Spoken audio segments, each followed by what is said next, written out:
Hello বন্ধুরা, কেমন আছো সবাই? আশা করি ভালো আছো। দা প্রোগ্রেস বিডির পক্ষ থেকে আমি শুভচার তোমাদের সামনে আবারও হাজির হয়ে গেলাম গণিত নিয়ে। এটি হচ্ছে তৃতীয় শ্রেণীর নতুন কারিকুলামের যে বই, সেই বইয়ের 83 পৃষ্ঠার অঙ্ক। সো অন্যদিকে খেয়াল করা যাবে না। সবসময়ের জন্য আমি ভিডিওতে যে কথাটা বলে রাখি, এখানে 4টা অঙ্ক দেওয়া আছে। এই 4টা অঙ্ক যদি স্যারেরা সংখ্যা চেঞ্জ করে, নাম চেঞ্জ করে বা ঘুরে ফিরে আমি যদি প্রপারলি বুঝতে পারি, তাহলে আমার আর কখনো এই ভুলটা হবে না। সো আমি এই জন্য বলি, তুমি ভিডিওটা দেখা শুরু করেছো, খুব কনসেন্ট্রেট দিয়ে, খুব মনোযোগ দিয়ে তুমি ভিডিওটা ফলো করার চেষ্টা করো। তার মানে আমি কেন এই কথাটা বললাম, হয়তোবা তুমি যে প্রতিষ্ঠানে পড়ো, তোমার স্যার এখানে 20 টাকার জায়গায় 50 টাকা দিতে পারে।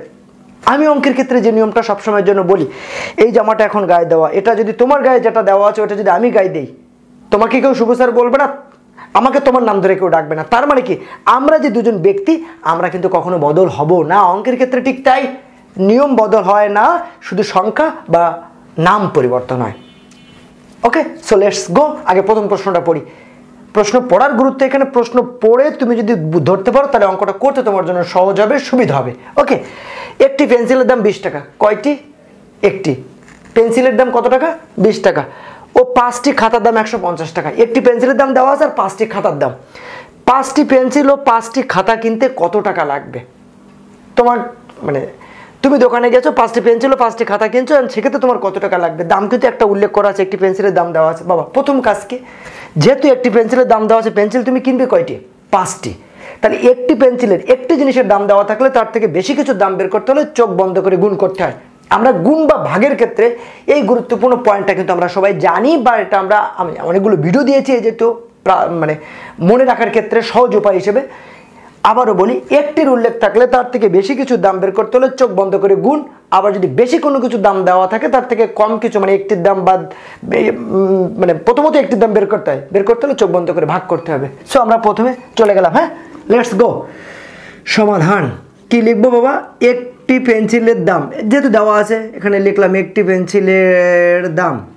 জায়গা কিন্তু এখানে একটু কম। হ্যাঁ, আমি একটু চাপাচাপি করে লিখতেছি, কিছু করার নেই, আমার জায়গাও স্বল্প, এই জন্য একটি পেন্সিলের দাম 20 টাকা। এখানে পেন্সিল কয়টি? 5টি। অতএব 5টি পেন্সিলের দাম 20 গুণ 5। অবশ্যই প্রতিটা অঙ্কের ক্ষেত্রে ডান পাশে রাফ করতে হবে, হাতে যেটি থাকবে সেটি অবশ্যই অবশ্যই অবশ্যই পাশে লিখে রাখতে হবে। আমি সবসময় জন্য বলি, রাফ করা এবং হাতেরটা পাশে লেখা সবার জন্য উচিত, এবং যোগ বা বিয়োগের ক্ষেত্রে কর গণনা করা। এবং এই কাজগুলো যারা না করবে তারা গোবর খায়। কেন? তোমাকে অবশ্যই এই কাজটা করতে হবে, তাহলে তোমার ভুল হবে না। ওকে, শূন্যের সাথে যা কিছু গুণ করি সেটি শূন্য কই, অন্যদিকে খেয়াল কেন? এদিকে তাকাও। 4টা অঙ্ক, বেশ সময় লাগবে না। এই 4টা অঙ্ক একবার শিখতে পারলে 40টা অঙ্ক করো, 400 অঙ্ক তুমি করতে পারবে এই নিয়মের। একটু খেয়াল করো। তাহলে 5 0 0 5 2 গুণে 10, কত টাকা পেলাম বাবা? এখানে পেলাম কত টাকা? 100 টাকা। কটা সুন্দর হয়নি? কটা সুন্দর করে দিলাম। এবার 5টি পেন্সিলের দাম পেয়ে গেছি, 5টি খাতার দাম তোমার অলরেডি দেওয়া আছে। আমি এখানে কি করলাম? 5টি খাতার দাম 150 টাকা। এবার 5টি পেন্সিলের দাম তো অলরেডি পেয়েছি, উপরে পেয়ে গেছি, তাহলে পেন্সিলের দাম কত? 100 টাকা। এই দুটো যদি যোগ করি তাহলে কত টাকা লাগবে সেটি পাওয়া যাবে না? বলেছে যে কত টাকা লাগবে যোগ করবো, তাই তো? 0 5 নেমে গেল, 1 আর 1 2, 250 টাকা। উত্তর 250 টাকা লাগবে। ব্যাস, আমার অঙ্ক হয়ে গেল, 50 টাকা লাগবে। ওকে, এটা নিয়ে তো আর কনফিউশন নেই, এটা তো আমাদের ক্লিয়ার হয়ে গেছে। পরেরটা যাই। একটি বই, এই অঙ্কটা কিন্তু ইম্পর্টেন্ট, পরীক্ষা আসার সম্ভাবনা আছে, স্যারা দিতে পারে। একটি বই ও 3টি কলমের মূল্য একত্রে 95 টাকা। একটি বই আর 3টা কলম, মোট দাম দেওয়া আছে কত টাকা? 95 টাকা। একটি কলমের মূল্য 20 টাকা। কলম কয়টি? 3টা। রুলসে আসি, একটি বইয়ের মূল্য কত? তাহলে যেহেতু একটি কলমের মূল্য দেওয়া আছে, একটি কলমের মূল্য 20 টাকা কিন্তু বাবা এখানে প্রপারলি আগে দেওয়া আছে, তাই না? তাহলে কলম কয়টি? 3টি। তাহলে 3টি, অতএব 3টি কলমের মূল্য 20 গুণ 3 টাকা। অবশ্যই আমি ডান পাশে রাফ করব। 3 0 0 3 2 গুণে 6, কত টাকা পেলাম? 60 টাকা। এবার কথা আছে, দুইটা জিনিসের দাম যদি একত্রে থাকে এবং একটির দাম যদি নির্দিষ্ট করা থাকে, বিয়োগ করে অন্যটির দাম বের করতে হয়।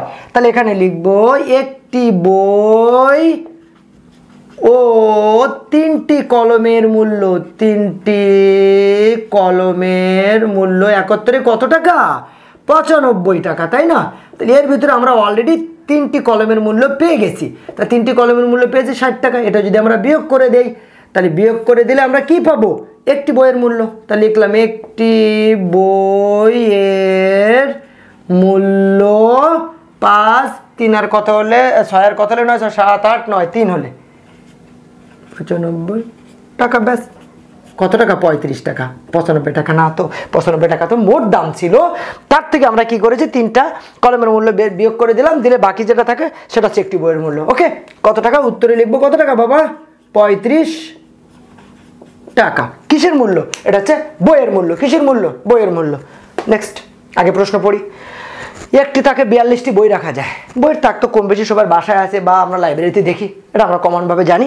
তো একটি তাকে 42টি বই রাখা যায়। এরূপ দুইটি তাক, একটি তাকে, তাহলে একটি তাকে যদি 42টি থাকে, দুটি থেকে অবশ্যই বেশি হবে। আগে সেটা বের করব। তারপরে কি, এছাড়া 8টা, ওই যে বইগুলো বের করেছি এছাড়া যে বই আছে কয়টা? 8টা। ওইটার সাথে যদি 8টা যোগ করে দেই, তাহলে মোট কতগুলো বই সেটা বের হয়ে যাবে। নাথিং, প্যাস গোছ কিছু না। কিন্তু তুমি যদি কখনোই এটা ফেস না করো, তোমার কাছে তো কঠিন হবে। একটা বিষয় কখন কঠিন হয় বলো তো? এই অঙ্কটা তুমি পারো, বোঝো, বা তুমি পারবে আমার বিশ্বাস। কিন্তু এই জাতীয় অঙ্ক বা এইরকম অঙ্ক তুমি কখনোই করোনি, ফেস করোনি, তখন কিন্তু তোমার কাছে কঠিন হয়ে যাবে। যে কারণে আমি তোমাদের সামনে তুলে ধরার চেষ্টা করছি। লিখলাম একটি তাকে বই রাখা যায়। একটি তাকে বই রাখা যায়। বই রাখা যায়। রাখা যায় কয়টি? 42টি। ওকে বাবা, এবার অতএব দুইটি তাকে বই রাখা যায়। 42 গুণ 2, অবশ্যই রাফ করব। আমি জানি পারি, তারপরও আমি রাফ করব। 2 দুগুণে 4, 4 দুগুণে 8, কতটি? 84টি। এবার আর এখানে কি 2 তাকে বই আছে? এখানে একটু সুন্দর করে লিখলাম বাবা। হ্যাঁ, 2 তাকে বই আছে, দুইটি তাকে বই আছে কয়টি? 84টি। এই লিখলাম 84টি। এবার লিখলাম কি, এছাড়া আরও আছে। এবার নিচে লিখলাম আরও আছে কয়টি? 8টি।